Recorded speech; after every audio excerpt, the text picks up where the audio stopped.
it is being regenerated.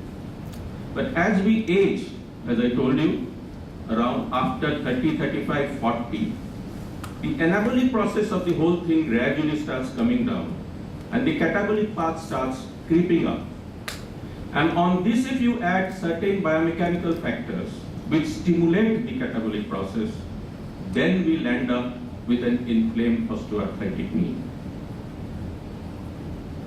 So, recapitulating again, how does osteoarthritis start? The pro-inflammatory cytokines are working. The synovial lining cells, leukocytes, articular cartilage cells initiate this process of inflammation. Minimal cytokine production, which stimulates activation of nuclear factor kappa B, and then we have excess secretions of all the pro-inflammatory cytokines. And how does it progress? Initially, the synovium and the cartilage gets inflamed. Then in the second stage, we have degradation of the cartilage. On the third stage, we start having different types of fissures and cracks in the hyaline cartilage. It's a very, very smooth thing. So it starts developing fissures and cracks. And ultimately, when the cartilage is destroyed, we have agglutination of the underlying bone, thickening and sclerosis of the underlying bone.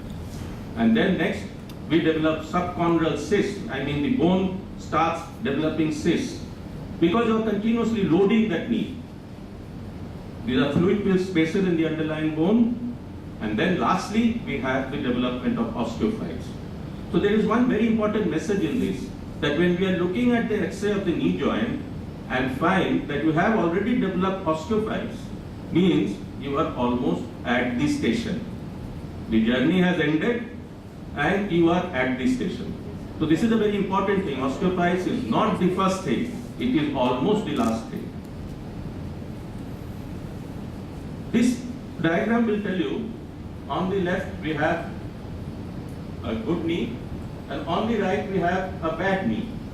You can see the synovitis, the synovium completely thickened and irregular. You have got complete erosion of the smoothness, the articular cartilage is gone. This is the subchondral bone, which has completely agglutinated, and you have developed under the subchondral bone certain cystic things which are called the cysts, and you have a swollen, angry knee joint. This question is very important. Why knee doctor?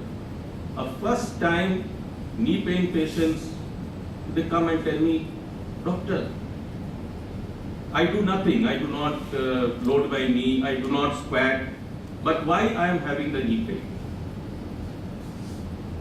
It is difficult to answer this query.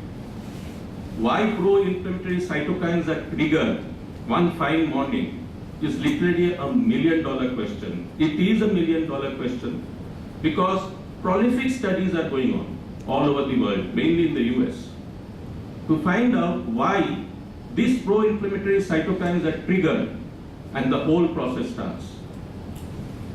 A large study called the Framingham study was conducted in the US in the late 2000s, tried to answer these questions.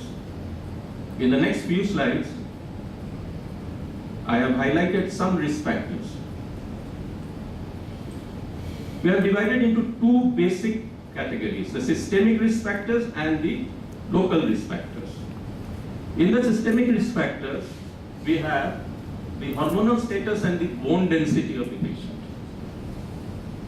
Then we have got the nutritional factors, and lastly, but the most importantly, genetics.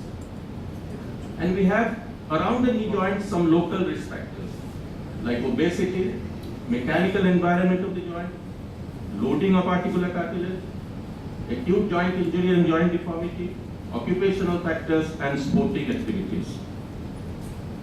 Let us take it one by one. This is a curtain raiser to many, many things which are to come in osteoarthritis. Because it has been found that osteoporosis and osteoarthritis has got an inverse, extremely complex relationship. Generally, we people think that if you have a non-osteoporotic bone, you are safe from osteoarthritis. But the Framingham study showed that this is not really true. In fact, BMD studies high bone mineral density is associated with high prevalence of osteoarthritis. This is amazing. But at the same time, once the osteoarthritis has developed, high bone mineral density, though increasing the risk of primary knee osteoarthritis, may ultimately actually protect against disease progression.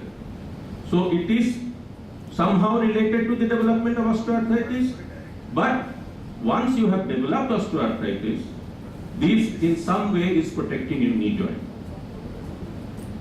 And use of estrogen has also been significant. It has been found in this study that women who have been covered by estrogen are somehow not developing radiographic evidence of osteoarthritis. But this completely negates the previous point, because estrogen is directly related to bone mineral density. Intake of estrogen leads to increase in bone mineral density. But we are saying bone mineral density initiates osteoarthritis. So it's a very complex relationship, and studies are being done. There are no good answers, but these are the findings. Radiographic key evidence for osteoarthritis? Just now, I'll come later. Radiographic evidence. Nutritional factors. Now, continuous exposure to oxidants contributes to the development of osteoarthritis. So people who are on high dietary intake of antioxidants from a certain age are somehow protected from arthritis. What is a revelation is the vitamin C factor. Almost threefold reduction has been found for progressive radiographic osteoarthritis observed in persons who have taken middle and higher bracket of vitamin C intake. So I recommend that after a certain age, if you are having knee problem, you must be on some sort of vitamin C preparation. Vitamin D is another very important thing which is revolutionizing basically every concept of medicine nowadays. It has been found that low tissue levels of vitamin D impair the ability of the bone to respond optimally to processes in osteoarthritis and predisposes. Vitamin D might also have some direct effect on chondrocytes in osteoarthritic arthritis. Some initial evidence have been found, more studies are required. Now for people who have parents who are osteoarthritic, there is bad news. Osteoarthritis in all its heterogeneous forms appears to be very, very strongly genetically determined. 3 independent linkage studies of families and affected sibling pairs have suggested loci which is linked to the disease in an area of chromosome 2q. Age, of course, 10-fold increase, cross 30, and this it starts. Gender, people, men lesser than 50 develop arthritis, women more than 50 are at a higher risk of developing arthritis. What are the local biomechanical factors? Obesity, high prevalence of knee OA. There is some confusion. I have developed OA, doctor.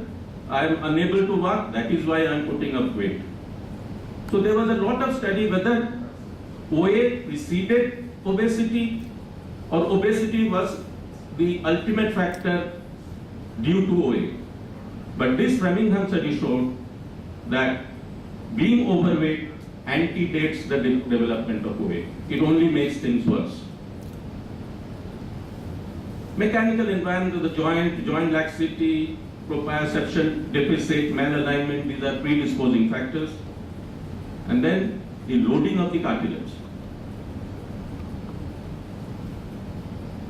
Basically, if you keep loading the knee, the cartilage, on a recurrent manner, then you change the fine balance of the water system which I talked about in the initial 2 stages. The water content somehow increases or decreases, and initially the cartilage starts deforming and the whole process starts. Acute joint injury and joint deformity are predisposing.